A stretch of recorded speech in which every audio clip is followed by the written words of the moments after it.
Welcome to PantsuCast. Please take off your pants and sit for a while. I am your host, HotShot Ginger, and with me I have my co-host and live-in roommate, Kyo. Hello. So, here we are.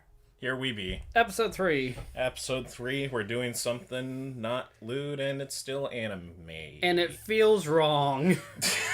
It shouldn't. So, after a bit of discussing, guys, if you had checked into our first 2 episodes, you'll know that PantsuCast typically covers the lewder anime and the dirty jokes-filled anime. Basically, if there's tits in it, we cover it. So we covered just about everything. Yeah, pretty much. But we also wanted to downgrade that a little bit just to get a little bit more of a variety in here. So we're also going to be covering shows that we think are just more on the cutesy side and more... So today's topic, guys, we're actually going to be talking about Miss Kobayashi's Dragon Maid. So if you guys don't know about this one, it's an anime about a dragon who's a maid. And that's all you need to know. Inspiring.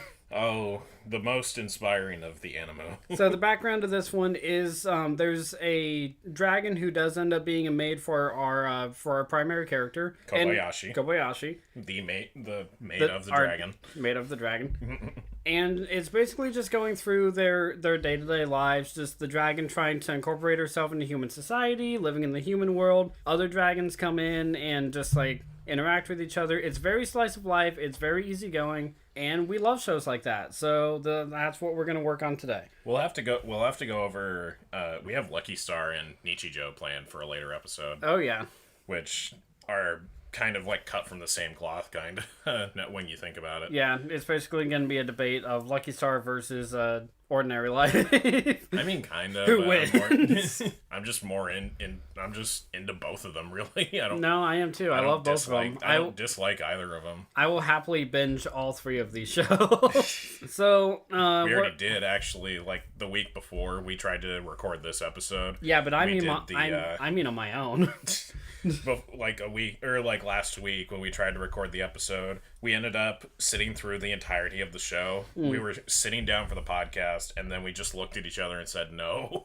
And just kept watching the show. We finished it. No, yeah, we watched like 3 episodes. We looked over at the computer at where the recording setup was already going. It was already ready to go. Looked at each other. Nah, and then just kept watching. So, I think we're better prepared now to watch it because we've let it sit. Well, yeah, because there's not nearly as many awkward silences as there were. No, we sat through the entirety of it. We're going to do it, try it again, but then we're like, I don't really feel like working on this. Don't really feel like working. Don't feel like doing anything. We just had a really lazy, sloggy day that day. but here we are now. We're talking about it now, and I love it. It's one of my favorites, actually. Yeah, one of mine too. Especially because it is easygoing. I'm not really in the one for a hardcore story and intellectual shows. This is not one of them. Why are you giving me that look? Well, because you like Naruto. Yeah, it's not that hard to think about Naruto. That's true. So, where we're going to start off today, I want to know our favorite characters. So, we're going to go ahead and start with you. I guess. So, I'm going to say, top 3 for me. Yeah, okay, we'll do top 3. Number 1 being Lukua.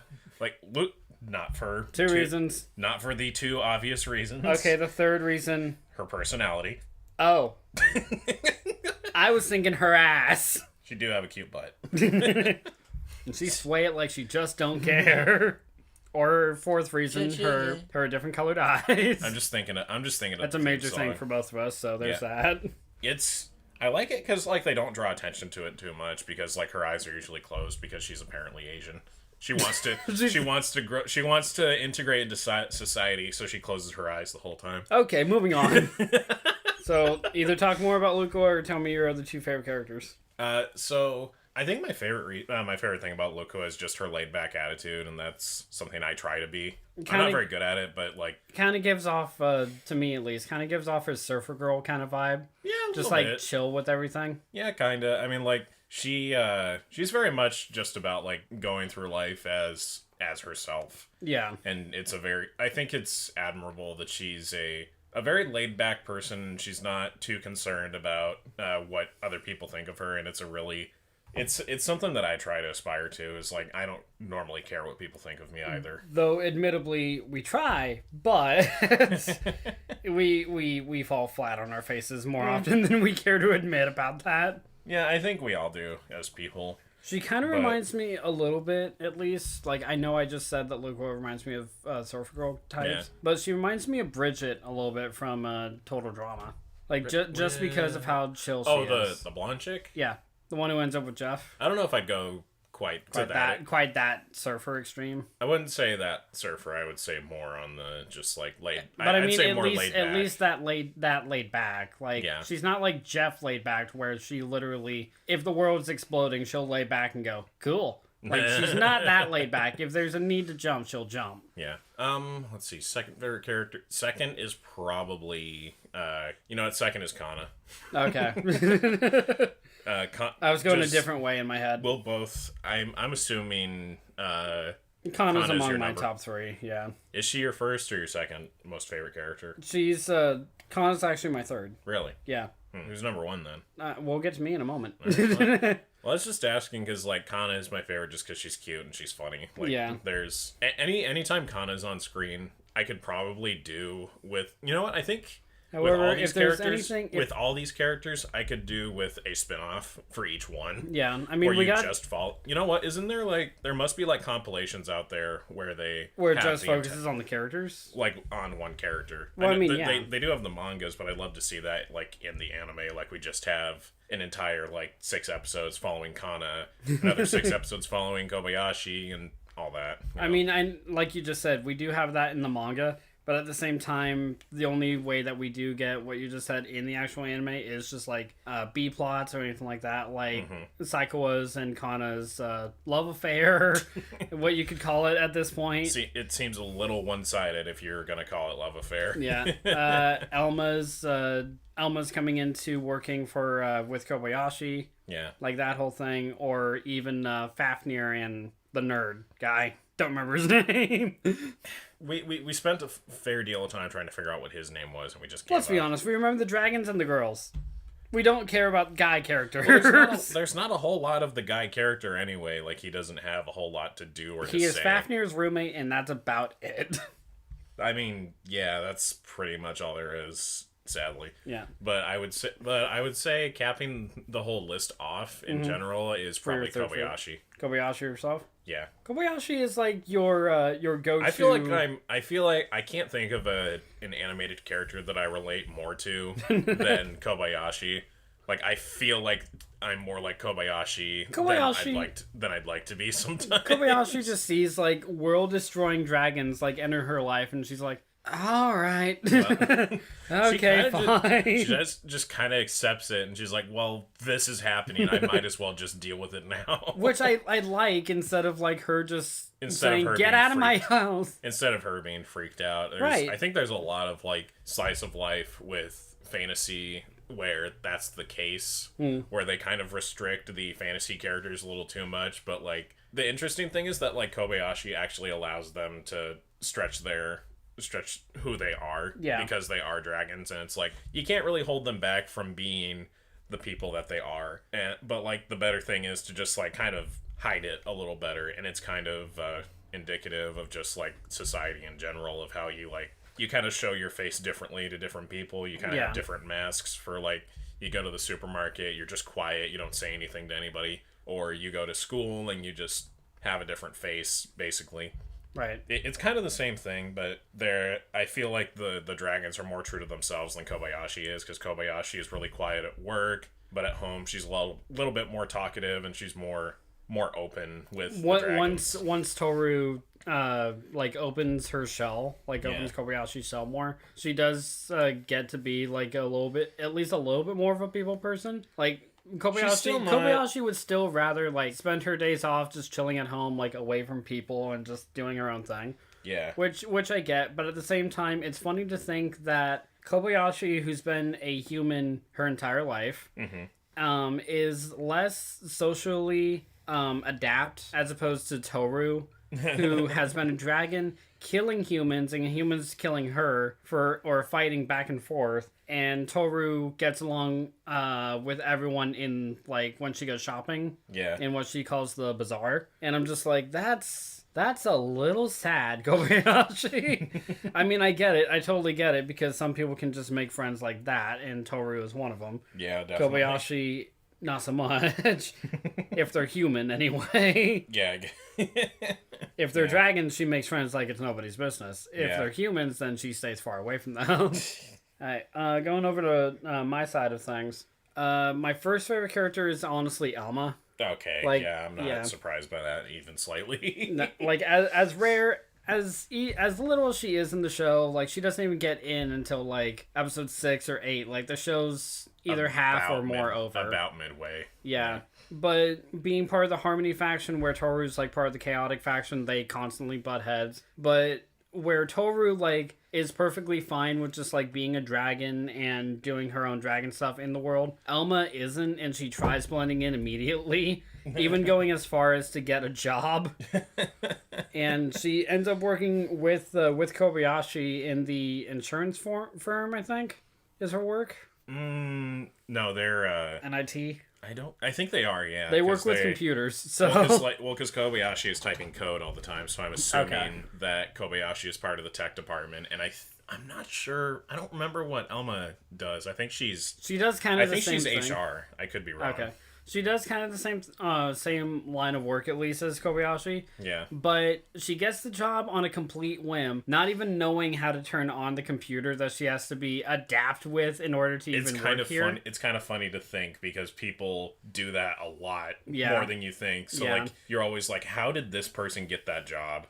And then you're like, oh, they just needed a person, really. Yeah, that's honest to God one of my favorite things, or one of my favorite scenes with Elma, though, is she gets the job, tells Kobayashi she got the job, she'll be totally fine, sits in front of the computer. I don't understand any of this. Trying everything, like hitting keys and everything else. Kobayashi just comes over, hits the button. Oh, I did something. Just like, oh my God, Elma, you are too precious for this world. And okay, so this is where I relate to Elma the most.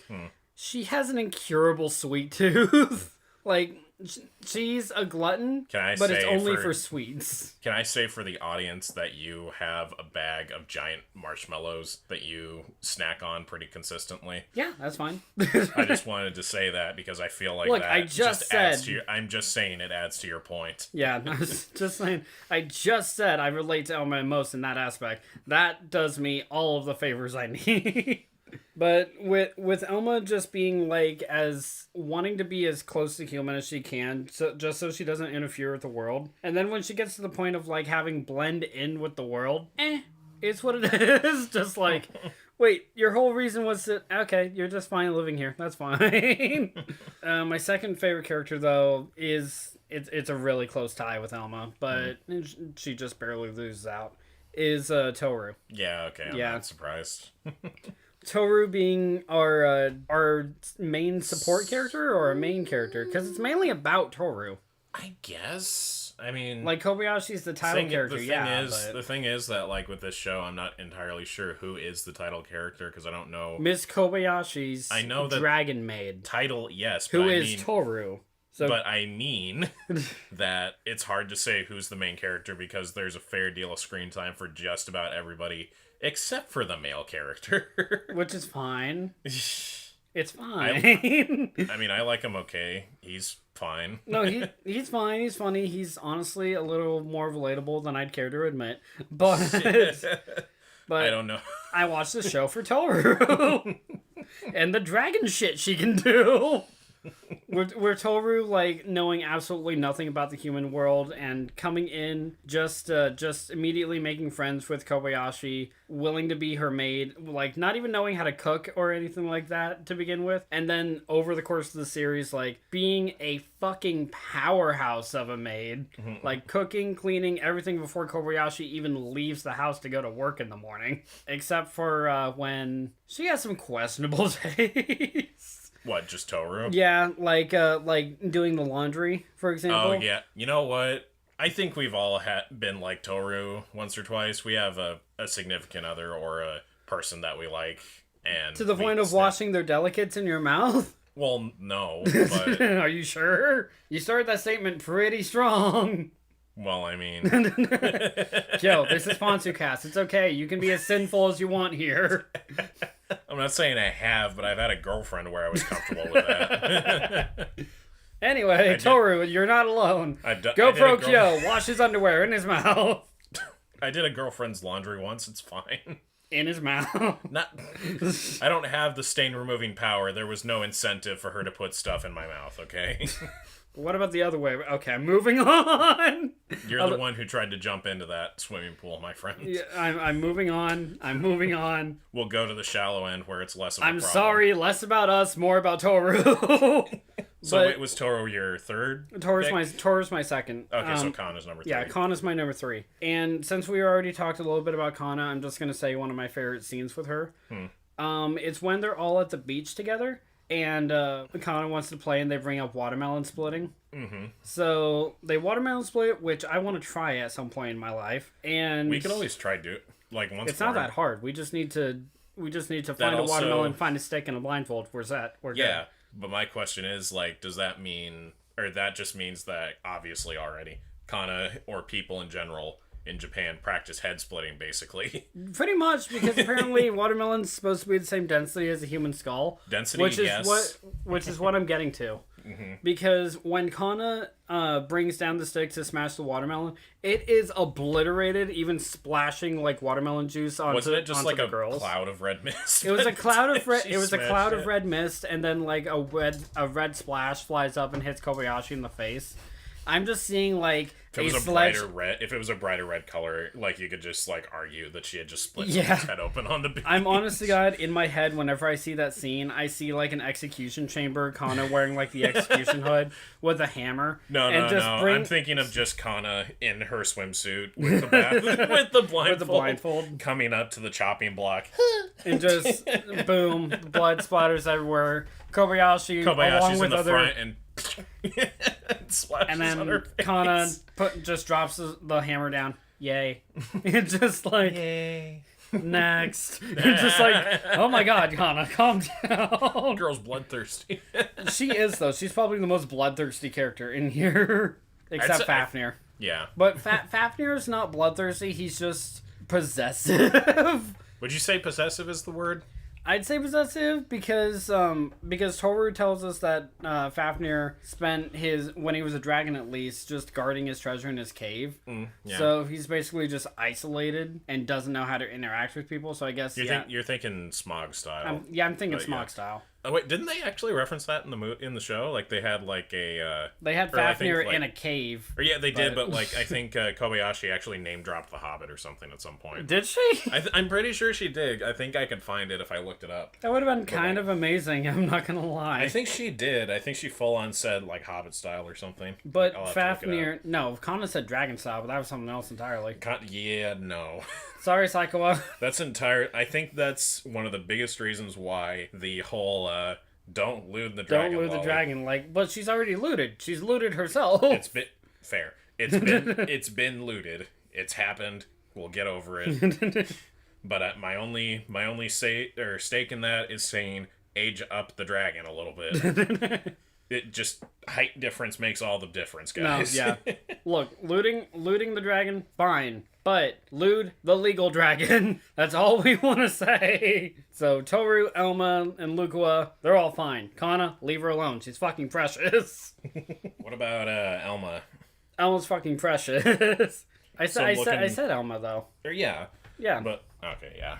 That's right. You Elma's did say precious, but she's illegally precious, so it's okay. Wait, you said legally, yeah? Yeah. Okay, for a second, I thought you said illegally. She's illegally precious. It's illegal for you to be as adorable as you are. Go home, or before we arrest you. It's like, but I don't want to be. No, please don't work your charm on me. Otherwise, I can't arrest you. But with Dragon Maid. Okay, I'm looking up stuff online here to try and find what I was looking for. Yeah. There's a pillow for Toru's tail, but it's cut off and it's got like the meat bit on it. For just her tail? It's just the tail. I feel a little wrong kind of wanting that. Okay, so I wouldn't mind having it. If you guys don't know, Toru has a bad habit of her tail can grow back. She has a bad habit of cutting it off and offering the meat to Kobayashi in numerous styles. But Kobayashi doesn't want to try any nasty-ass dragon tail meat. Even though, frankly, when I see it on screen, it looks appetizing. The only thing I could say against it is just, like, the green oozing makes it a little less appetizing, like, just because of, like, the dark color on it. So I'm a little less, like, intrigued by it. But all in all, I still want to try it just because... Is it weird if when I see that, the first thing I think is Essence of Toru? Essence of Toru. I feel weird. Alright, we got our bottles of llama, dragon, and Toru specifically. Essence of Toru. And how much would you like to pay for that? One dragon tail. One dragon tail. One dragon tail. Dragon tail, dragon tail. Let's chow down on dragon tail. Which brings me to the question I think we tried to do last time. I want to say, let's go ahead and try to theorize about the taste of said dragon tail. So, for me, the first thing that comes to mind is, like, the consistency of a juicy ham. But, like, a really savory with a little bit of a sweet taste to it. Like, because it always just looks like a giant ham, and, like, a giant, like, chunk of ham looks really good to just dig into if you've ever, like, just, like... Yeah, like the hand-style ham that you can just grab and pick up. Yeah, the cartoon-style kind of ham. Which, honestly, if it tasted like that, I would love it. If it was just ham, I don't think it would taste that good. I feel like there's a very specific way that I picture it in my head of tasting, but I can't quite describe it. Is it chickeny? I don't know if I'd say chickeny. What about you? Does it taste like a Twinkie? No, it does not taste like a Twinkie. Okay. I kind of imagine, like, maybe... Oh, you know what? Like, maybe a really thick kind of a steak? Like, steak... Or, like...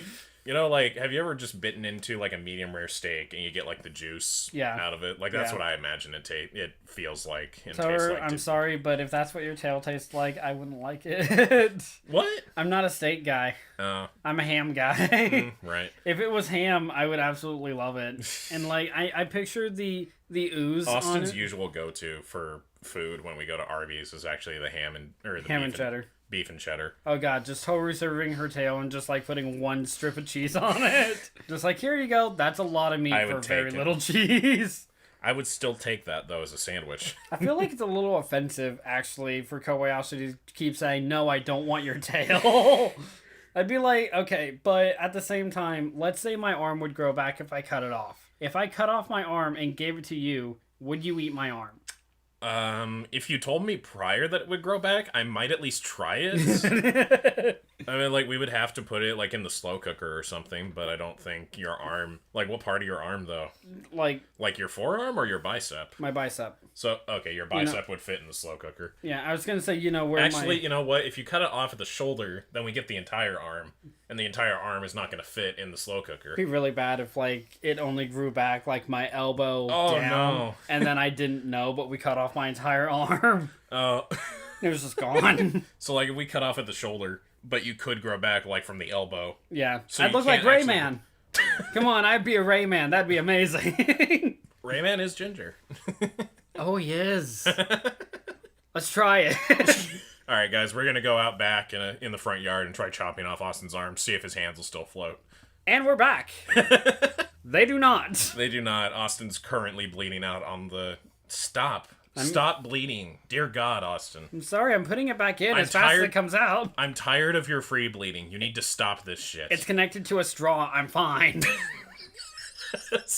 I'm thinking of like those like movie effects where they put like the plastic tube and like the fake blood spurts out. Just whoop, hole in my straw. Okay, enough about fake blood. Yeah. So essence of Toru. Essence of Aussie. Essence of Austin. It'd just be like that would just be like a little beaker and it'd be filled with blood and it's just like, whose is that? It's Austin Blue. That's me. Hi. You're just in the corner. You're perfectly fine. Like, it's me. Hi. It's like, can I have that back? I'm I heavily need bleeding out. I need to consume it for my essence to continue. Look, existing. I need back all of my blood, so give me. Okay, so what else can we really talk about? I mean, like, I have a lot more I want to talk about, but I can't really pick a spot to begin. Like, okay, so I'll pick a spot to begin. Uh-huh. A lot of these characters have like favorite of mine standalone moments. So I'm gonna start with Kana's because she's the one who I can think of a lot. So we'll start with Kana and then work our way down to like our top 3, basically. Yep. Well, if we're doing that, then he. But with Kana, one of my favorite moments with her is the Christmas episode. When she finds out about, or when she learns about Santa. She carves in a chimney that leads right into her room. Keep in mind, she lives with Kobayashi, who lives in an apartment complex. Yeah. So there's a giant hole in the wall. When Kobayashi comes in, goes into Kana's room, there's a giant chimney in there. Or there's a giant fireplace. Giant fireplace. And then she's like, okay, fine. But then Kobayashi comes back the next night when Kana gets impatient for Santa and just sees signs of Kana Kobayashi lives here, is good girl, please visit. And it's just like, what the crap? It's the sweetest thing, though. It is. But it's honestly innocent. I think part of the whole looting Kana thing is because of the innocence. It's like, why do you guys want to ruin that? It's like, please don't, guys. Come on. At least she's too precious. At least let her turn to 118 before you lose her. All right, come on. She's only 87, guys. Come on. Pull the brakes. You cannot be 87.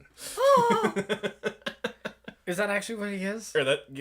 He's sorry, I was referencing Lord of the Rings, yeah. Yeah, I was saying that for them because I don't know if they knew what I was joking. Oh, okay. But yeah, he says he's 87. Oh shit, okay. Yeah. I just did that completely blinded. But the payoff for it, so when Christmas Eve comes around and Kobayashi is sneaking in a present from Santa.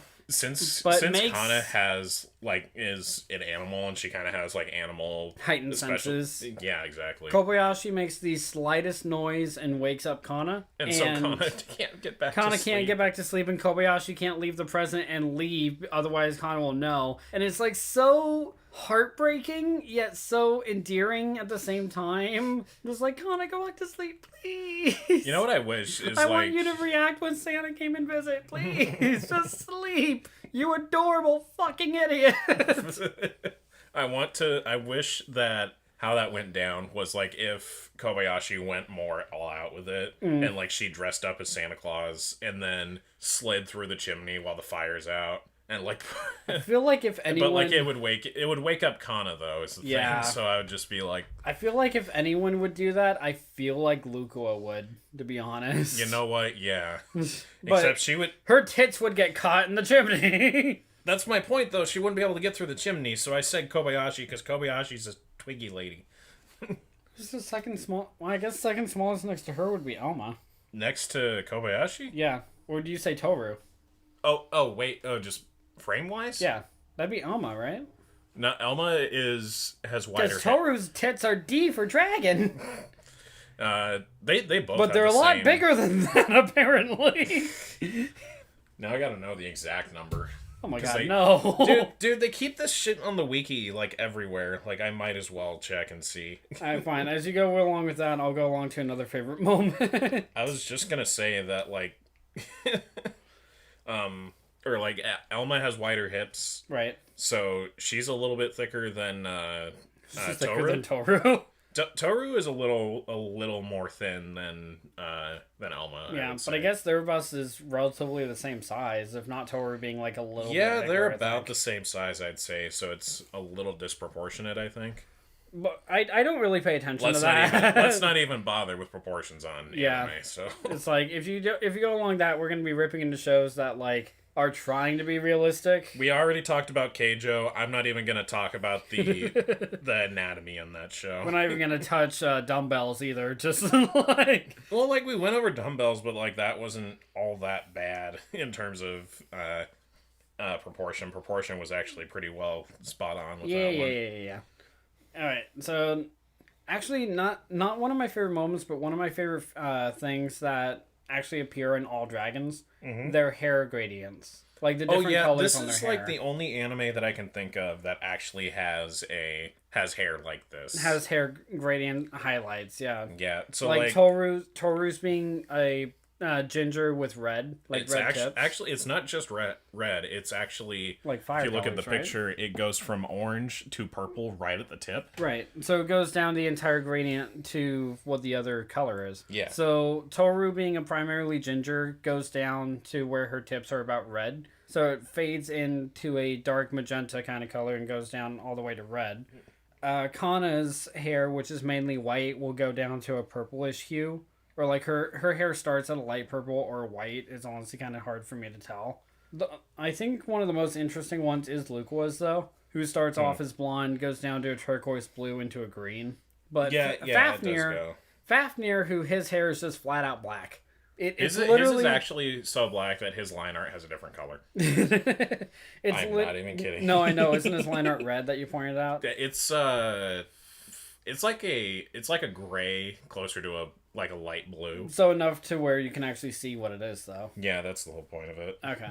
But it's only with the girl dragons that have that kind of gradient in their hair. I've discovered a Luka statue and I want it. Oh God! Why are you looking things up when we're doing this? How dare you research the topic that we're doing as we're doing it? We should have done that before anyway. Well, we watched it. I thought that would have been enough, but apparently not.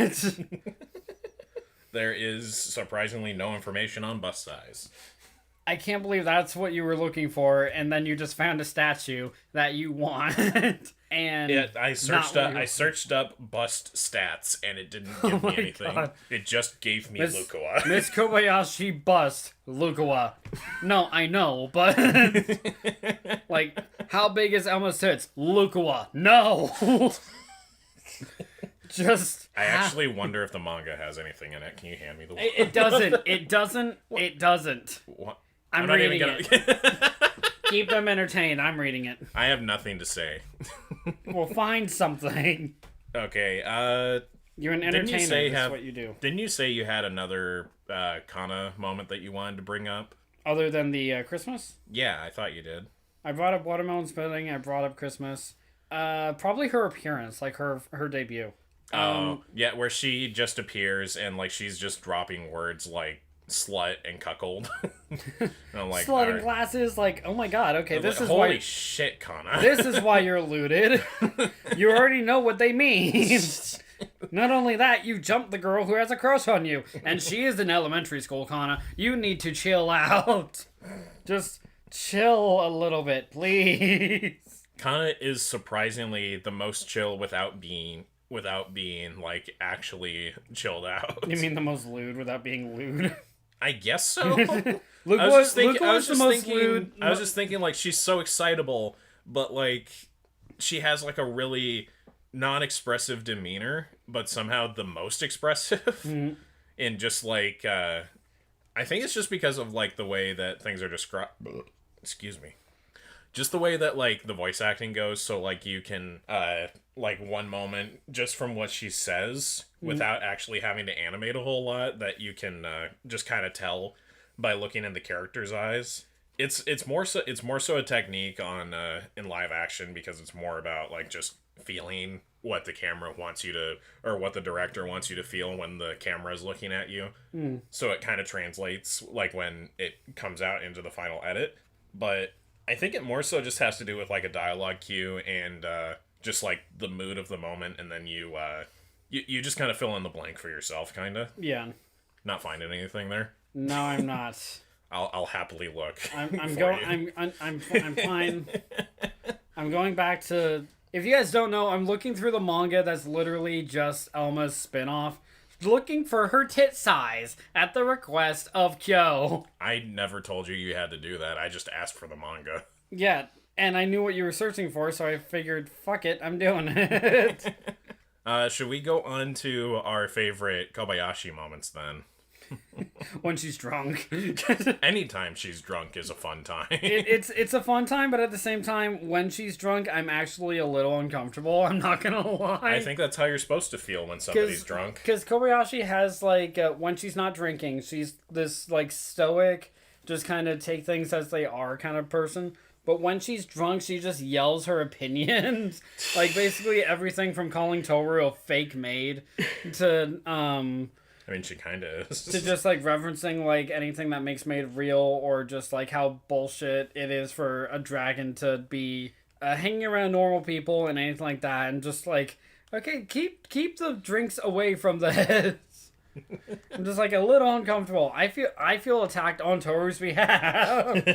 I mean, Toru is a little attacked and she's a little scared when Kobayashi's drunk, admittedly. I mean, the first time she's drunk around her, she strips Toru nude because she sees the maid outfit as a disgrace. Toru. Because Toru's maid outfit is like that of a maid cafe maid. So I'm just like, Kobayashi, you need to chill. You need coffee. You need lots of coffee. I love the whole opening bit with when Kobayashi and Toru meet, and like Toru becomes human, but Kobayashi is still drunk, and then they end up getting drunk together. It's just like such a good character moment. Here's the thing. Probably I want to see Toru drunk as a dragon. I want to see Toru drunk fly. Maybe they'll do that in season 2. Oh, please. Every time she hiccups, it's just a little burst of flame. Just a little, like little sparks fly out. Like no, it'd be if it was sparks, it'd be Kana. Kana's an electric dragon. Yeah, no, I meant like little embers, like. Oh, okay. When you say sparks, I think lightning sparks. I'm like, that's Kana. Usually, whenever I think sparks, I usually think of like campfire sparks, like the little, tiny embers that fly up that basically just disappear after they like hit anything. One of my favorite, going back to Kana here just for a sec, just because you reminded me of it. Yeah. When Kana arrives, her powers are basically drained, but she can charge herself up by plugging her tail into an outlet. Or later on, when she tells Kobayashi she can produce electricity and just sparks, like just bzzz, like a bug zapper. I just find it overly adorable, even though I'm like, if I touch you, I could probably fry myself. At the same time, it's cute. I've electrocuted myself before. I've done it too. It's no joke, yet somehow I'm laughing when this small child turns herself into a bug zapper. It was my own fault because I touched an electric fence. And I touched a neon sign. What? Yeah, really? Yeah. I didn't think there was any electricity in that. It's a dumbass idea. I can't tell if I... How were you that close to a neon sign? I was on the inside of a building when neon signs were like the open neon signs and stuff like that. So when I thought they were just hot. I didn't think that they had electricity to them. I could be remembering it wrong, but I feel a tingling sensation in my hand. Okay, I think maybe it was just I might have gotten burned to that point, but at the same time, it just felt tingly. Maybe your hand just said, fucking let go. And I held on for 3 seconds. Fair.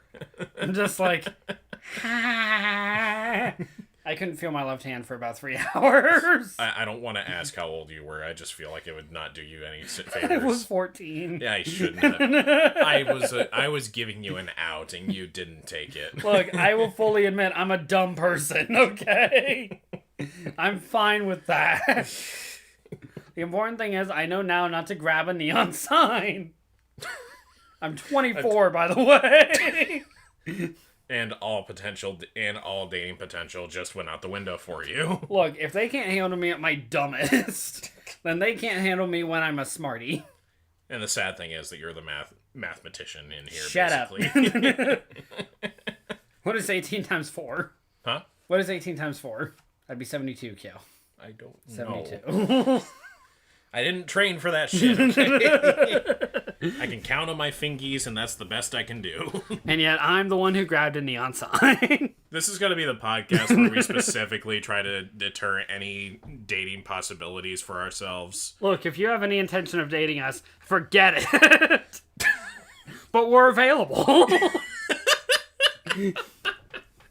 We're available, but we're stupid. And if you're okay with that, I'm okay with it too. Look, I'm not going to get smart for a date, okay? I don't feel okay about this episode anymore. I don't either. I feel like I'm attacking us with daggers and knives. Back to Dragon Maid, I suppose. Yeah, back to the fictional idiots. There are none. It's just you and me. I know. Kobayashi is one of our favorite characters. Okay, move on. Toru? Yeah, Toru. I think just any of her interactions with anybody are my favorite. That's kind of a cop-out. No, just like, I just like the way she interacts with people. Like, especially the scene with... Yeah, I think this is my favorite. When she interacts with all the neighbors who are making noise on, like, a Saturday morning. Oh, and, like, yeah. Toru just goes to each one of them and asks them to keep it down. And just, like, the way that she talks to them and she gets to know each one of them, it's just, like, it's a nice character moment to see her leaving her heart open to learn about these characters. And Yeah. But it's just, like, something I think people should aspire to in general. Yeah, really. But then in that same scene, after she's done talking to everybody, they're at each other's throats. Yeah. And then Toru's first thought is, humans can never change, I may as well just kill them. Yeah. And then Kobayashi comes in and, says, no, look, we can work this out. Toru is kind of, like, the person who would give them the one chance, but, like, wouldn't be able to think... Which is why I think she's a good... counter to Kobayashi, who's very logical and very just... I had a word for it, but I can't remember what it was. Like, she's very logical and she's very astute. She really thinks things through. She's a very active-minded person. Yeah. Okay. And he's giving the floor to me. One of my favorites for Toru is when she's it's one time when she's flying off with Kobayashi in the night sky, like on Christmas, and where she gives Kobayashi a present to help with the pain in Kobayashi's lower back. And when Kobayashi gives her her scarf and wraps it around her horn, it's just one of the most precious things, especially hearing Toru laugh and love the present so much she does. But one thing that I love probably a little bit more even than that is how fucking thirsty Toru is for Kobayashi. Like, she just wants to jump this bitch every chance she can. Yeah. Like, I would say Luke was the thirstiest in the show. But no, she's not. No, it's Toru. It's 100% Toru. Luke was the only reason she's presenting her body is because literally everything else she offers her host is meaningless to him. To her.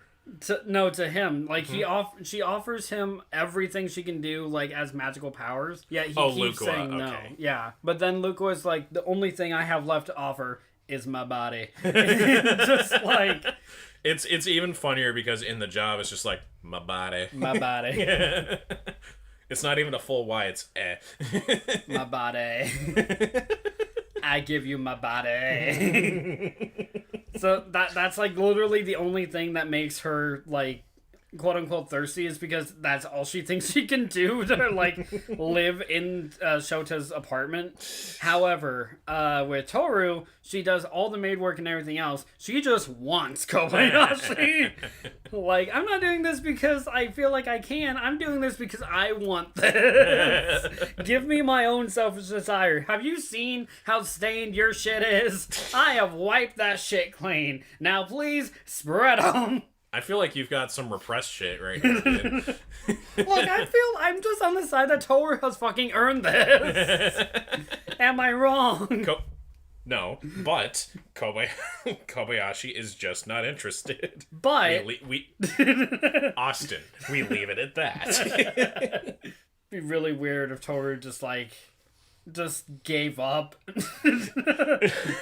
Just like she loses all like sense of wanting to bang Kobayashi, and then just all of her drive to be a good maid just leaves. I imagine Toru just becomes like your standard just freeloader, just sitting under the kotatsu, just just not doing anything. I more so imagine that like if Toru reined herself in and then just like. I can see, like, a segment of this happening. So this is how I imagine it. Okay, this is all in our minds, by the way, guys. This doesn't happen in the show. No, I want to just say that right off the bat.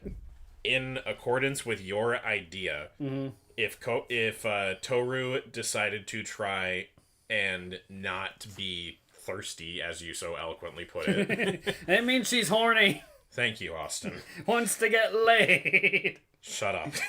Point is... Sex. Go ahead.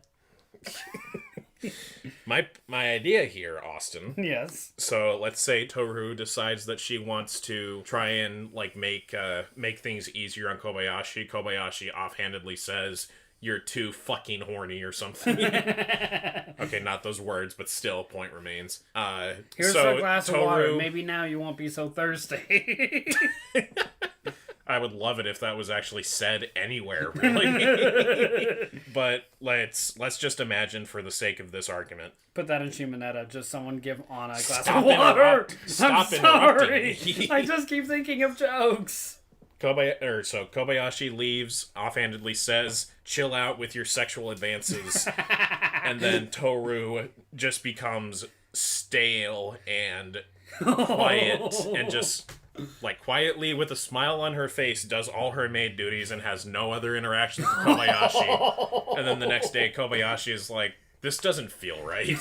Look, there needs to be... And then, like, the next day, she comes to Toru about it, and Toru's like, "Oh, thank God." She just, like, jump hugs her. Kobayashi just tells, look, there needs to be sexual tension in order to make this work. She doesn't mean just in this show. No. She doesn't mean just in their life. She just means the show does not work without you being thirsty, so... continue, please. Kobayashi's just like, look, someone needs to get cucked. I'm sorry it's you, but someone needs to get cucked. Someone needs to be cucked. Alright, guys, I think we've reached the bottom of the barrel, so I think we're gonna cap out here. Oh my gosh. Okay, I'm GoPro Kyo. You guys can find me at all my social links in the description below. I'm the artist for this particular podcast, also for anime podcasters. If you guys want to find me doing my regular stuff, you guys can find me at GoPro Kyo on YouTube or Newgrounds. Those are my most active places right now. Austin? The audio for this podcast has been edited by Giant Music. Please go follow him at Giant Music. In all seriousness, Giant is the guy who does do all of our audio thing. Jaden, if you made it this far, which you are because you're working on this podcast, we love you. But please, guys, go over and check out his channel. He does anime covers. We host another podcast over there called Anime Podcasters, which was the inspiration to get this one off the ground. And he's an overall outstanding guy. Go check him out. You guys can also follow me right here on my channel, HotShot Ginger. Like we said, we're both over on Giant Music's channel as well. And you guys can follow me on Twitter at Caution Ginger. And with all that being said, guys, we have one last thing to say. This has been PantsuCast, and don't forget to change your underwear. Bye, Goodbye. guys.